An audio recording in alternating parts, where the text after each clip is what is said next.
Fala galera, tudo bem com vocês? Muito bem-vindos a mais um episódio da série do Sub ao Sênior. Esse episódio muito aguardado por mim para contar para vocês, que é do Pan-Americano do Rio de Janeiro, primeiro Pan-Americano Sub-21, aonde o Brasil passou o carro, né? Eu voltei para casa com 2 medalhas de ouro e de uma performance fantástica. Se você quer saber a história do meu primeiro Pan-Americano e saber as histórias no detalhes, vídeos e fotos desse evento, fica até o final que eu vou trazer muito insight aqui para vocês.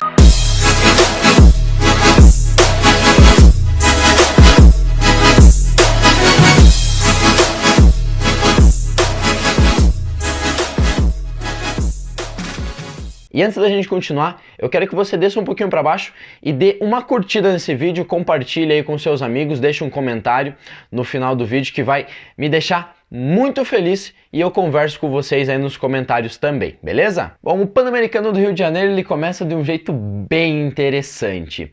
Era o meu primeiro Pan-Americano no Brasil e por incrível que pareça ele foi até que um pouco nervoso assim pra mim, vamos se dizer, porque o Pan-Americano era em casa.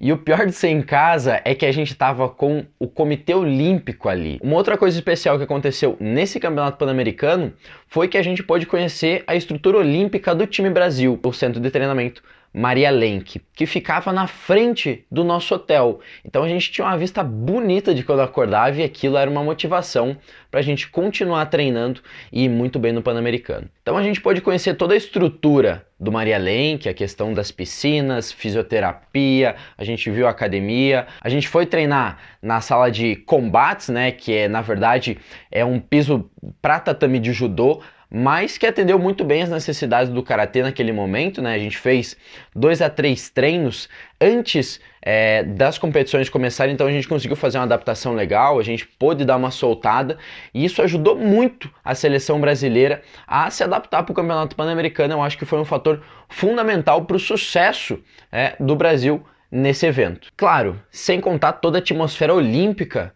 que esse evento trazia, né? A gente estava usando toda a estrutura das Olimpíadas. A gente competiu na Arena Carioca 3, né? Que é uma baita de uma estrutura, todo o centro ali olímpico na Barra da Tijuca é sensacional. Então, de certa forma, aquilo dava uma motivação a mais para nós brasileiros, porque a gente estava competindo em casa, a gente tinha a torcida a nosso favor, o centro, a gente estava literalmente em casa, lá dentro do CT do Maria Lenk e no Parque Olímpico. Então dentro do Maria Lenk, né, a gente tinha alguns trabalhos mais específicos, aqueles trabalhos convencionais com a seleção brasileira, de encaixe e tudo mais. A gente viu ali a questão também do comitê por equipes, né, ver quem seriam possíveis atletas. Claro que isso é decidido com o comitê individual, né? Então é quase que em cima da hora que é decidido quais vão ser os atletas que vão para o comitê equipe. E aí a gente treinava, fazia a fisioterapia depois, fazia uma liberação miofascial, algum atleta que possivelmente estava com alguma lesão já tratava ali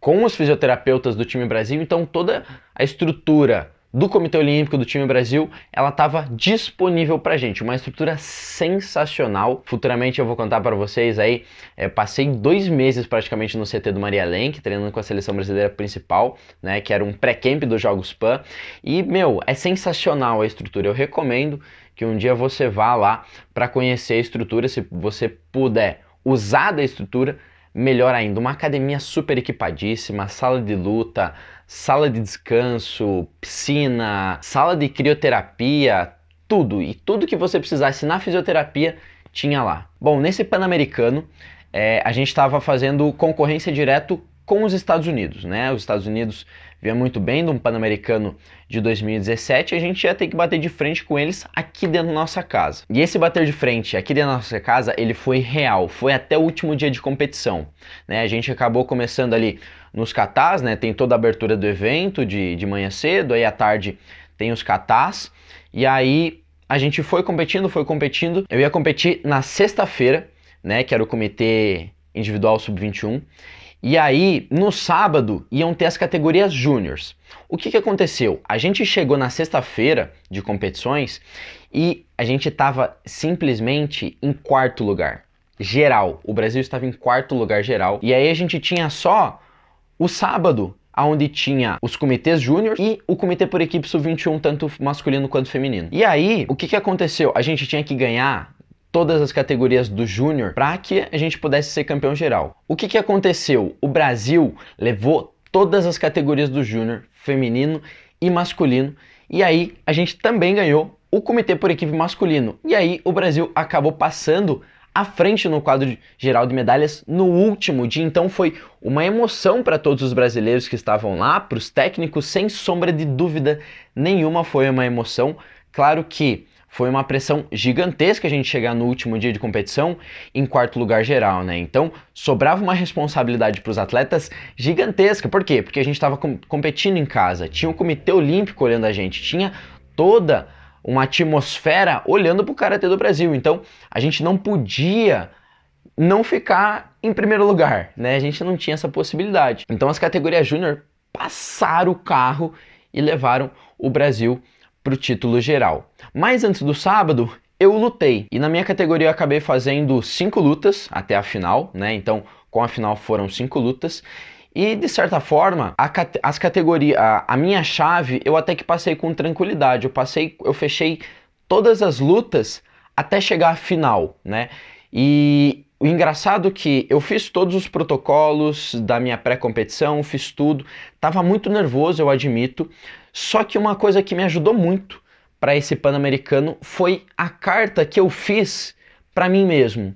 Um dia antes de competir, na quinta-feira à noite, eu sentei e eu fiz uma carta de como eu queria que aquele Pan-Americano acabasse. Eu redigi, eu escrevi todo bonitinho uma carta. Então eu desenhei como eu queria que eu terminasse naquela sexta-feira à noite. E foi o que aconteceu. E eu falei lá que queria ser campeão Pan-Americano por tal pessoa, por N motivos pessoais meus. Sempre quando algum momento eu ficava um pouco mais aflito, ficava um pouco mais nervoso, eu pegava a carta e eu lia a carta. E aquilo de certa forma me acalmava. E aí fiz a primeira luta, passei muito bem, fiz a segunda luta, passei muito bem. Na terceira, a quarta eu passei de 9-1. E aí tem um episódio bem engraçado com o Sensei Vanderlei, que tava de meu técnico nas chaves principais ali, as primeiras chaves, porque eu acabei fazendo a final com o Ricardo Aguiar, porque o Vanderlei ia dar choque, tinha 2 finais, né, o masculino e o feminino.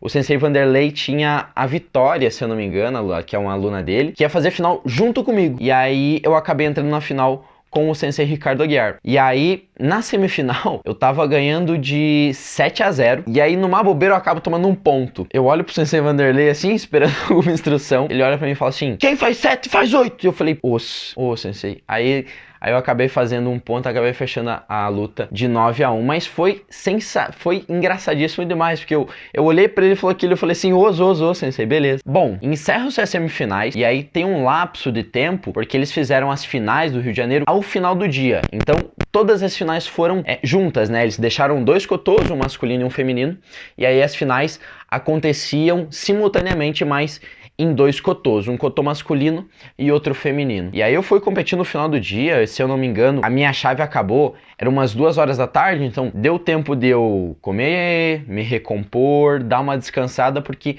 eu ia fazer uma final com o mexicano. Na verdade, na final, eu tava esperando que fosse um peruano, que eu perdi na semifinal do sul-americano, então eu tava um pouco mordido, e eu achei que ia ser ele, só que aí o mexicano acabou passando o carro nele, e aí acabou que eu fui fazer a final com o mexicano que eu não conhecia, nunca tinha visto ele. E aí que vem aquela atmosfera do Brasil, né? Todo o Brasil olhando pra você, né? Todo o ginásio olhando pra você, porque as finais foram separadas, mas todo mundo gritando por você, falando o teu nome, e aí eu acabo ganhando a final por 1-1, eu tinha a vantagem do Sencho, só que no final eu acabo tomando uma penalização por fuga, que eu acho que não foi também, tá? Olhando assim, eu acho que não foi. E aí acaba a luta indo para a decisão dos juízes. Só que o Sensei Ricardo Aguiar, ele sempre me falou uma coisa muito importante. Pensa na luta como se fosse por empate. Como assim, Marco? Se a luta for por empate, será que ela vai ser tua? Os julgamentos dos árbitros vão ser seu? E aí ele me falava, Marco, pensa no empate. E aí foi o que aconteceu. Eu não, por mais que eu tava ganhando, a todo momento na luta eu tinha postura de atacante. Eu não recuava, né? E o outro atleta do México, de certa forma, também me ajudou, colocando mão no joelho, dando um migué. Ah, tá cansado, não sei o que. Cara, se você tá brigando ali por medalha, não faz isso. não dá migué na luta, não coloca a mão no joelho, não dá uma não, luta, luta, luta, luta. Por quê? Porque os árbitros levam isso em consideração na hora do ranteio. E foi isso que aconteceu na minha luta. O mexicano às vezes dava um migué, não sei o que, dor no pé, e eu sempre ali, pra cima, olhando, encarando, não coloca a mão no joelho. Tava cansado? Claro que eu tava cansado, mas eu não ia colocar a mão no joelho. Vocês nunca vão me ver colocar a mão no joelho pra estar cansado, dar uma crocada, não, nada disso. Postura de pé, e foi isso que eu fiz ali na final, indo pra cima, e dava o migué, rolava, dava o migué no sentido de pressionava, abria, usava o tatame, mas continuava sempre ali na guarda, sempre atento. E foi isso que aconteceu. No final eu acabo perdendo minha punição, eles puxam que eu tava rodando muito, e aí eu acabo perdendo o sencho e vai pra disputa dos árbitros. Só que na disputa dos árbitros, eu tô muito convicto com o que aconteceu na luta, né? E aí, pô, deu o julgamento 5-0 pra mim. E aí eu terminei muito feliz, né? Meu primeiro Pan-Americano Sub, campeão. Né? Eu falei, cara, que sensação maravilhosa, porque, meu, o Brasil ali gritando pra você e você poder ver que você atingiu o objetivo que você queria. E antes da final, eu li a minha carta de novo. Cara, dava uma intenção, eu li a carta. E aí, eu li a carta, fui pra final. Quando eu saí da final, quando, meu, acabou assim, liguei pros meus pais na hora. Sensei Everaldo saiu, eu saí assim do cotô, cumprimentei o Sensei Ricardo. Aí o Sensei Everaldo já tava me esperando ali com o telefone, que ele tava no telefone com meu pai, tava narrando a luta. E foi magnífico, assim, eu acho que foi um dos momentos pra mim mais marcantes da minha carreira enquanto atleta. Ver todo o Brasil gritando pra mim, ver aquela atmosfera do país, do ginásio, todo torcendo pra você, comemorando e vem e te abraça. É sensacional. Então, eu queria contar tanto esse episódio para vocês. E esse episódio ele é tão regado de emoções que, na verdade, ele vai ter duas partes. Eu vou separar o meu comitê individual do meu comitê por equipes, que é um outro rolê, que é outra competição, é outra coisa completamente diferente e que eu vou contar no detalhe para vocês no próximo domingo. Então esse foi o meu Pan-Americano Sub-21 na categoria individual. Muitos insights que eu aprendi, muita coisa que eu vivenciei, muitas alegrias e muitos sorrisos. Se você gostou desse vídeo, se você curtiu ele, deixa aqui nos comentários. Se você estava lá comigo e você viu essas lutas, deixa aí no comentário. Segue aqui a gente nas redes sociais, que a gente dá dicas diárias para vocês em relação ao karatê, em relação ao mindset, em relação à competição. E eu aguardo todos vocês no próximo domingo em mais uma série do Sub ao Sênior, parte 2, Rio de Janeiro. Beleza? Um abraço a todos e tchau, tchau.